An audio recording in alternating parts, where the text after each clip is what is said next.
পুনৰ কলিয়াবৰত বন্য হস্তীৰ উপদ্ৰৱ। কলিয়াবৰৰ বৰহাট গাঁৱত বন্য হস্তীৰ এবাৰ উপদ্ৰৱ। ৰাজ্যৰ বিভিন্ন প্ৰান্তৰ লগতে কলিয়াবৰতো অব্যাহত আছে বনৰীয়া হাতী আৰু মানুহৰ সংঘাত।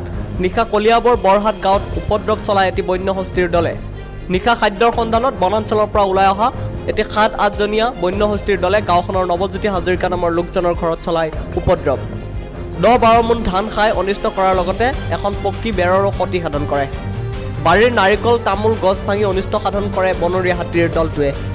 বন বিভাগৰ লোক উপস্থিত হোৱাৰ পূৰ্বেই আঁতৰি যায় বন্য হস্তীৰ দলটো।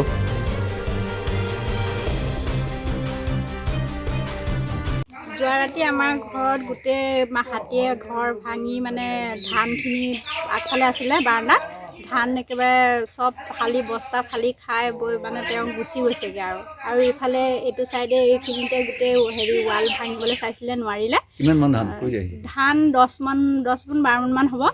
সেয়া ভাঙি কৰি খাই বৈ পেলাই তেওঁ মানে আমাৰ আগফালেদি ওলাই গুচি গৈছে। হাতী 8জন মান হ'ব। আমিতো দেখা নাই আৰু ৰাতি হয় 1-1:30 বজাত হৈছে ঘটনাটো। মানে বিৰাট ভয়ানক হৈছে আৰু মানে ভয় লাগিছে বহুতকে। ধানবিলাক চব চৰব কোবাইছে।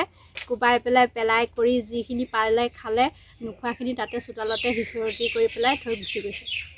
ফৰেষ্টক খবৰ দিয়া হৈছে। ৰাতি 1 বজাত আমি খবৰ দিছোঁ। তেওঁলোক মানে অহা অলপ আগতে মানে তেওঁলোক গৈছেগৈ আৰু ফৰেষ্টৰ অহাৰ আগতে হাতী বাপু গৈছেগৈ। এইফালে লুইটেদি গুচি গৈছেগৈ তেওঁলোক। কালিহে আহিছে আমাৰ এইফালে প্ৰথম। কালিয়ে মানে দেখিছোঁ আৰু ইমান ডাঙৰ হাতী বাপু মানে দেখা নাই আৰু আগতে। বহুত মানে ভয় লাগিছে আমাৰ। ভয়তে আমি একেবাৰে কি কৰিম ক'লে যাম, ঘৰৰ ভিতৰতে সোমাই আছোঁ। আৰু কি ক্ষতি কৰিলে?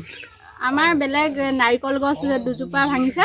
তাৰপিছত আৰু ধান মানে নষ্ট কৰিছে আৰু খাই পেলাই গুচি গৈছে। ধান কিমান খালে? ধান 12 মোন মান হ'ব। খাই পেলাই তেওঁ গুচি গৈছে। কলিয়াবৰৰ পৰা হিমন্ত জ্যোতি গাৱন, নিউজ সামিট।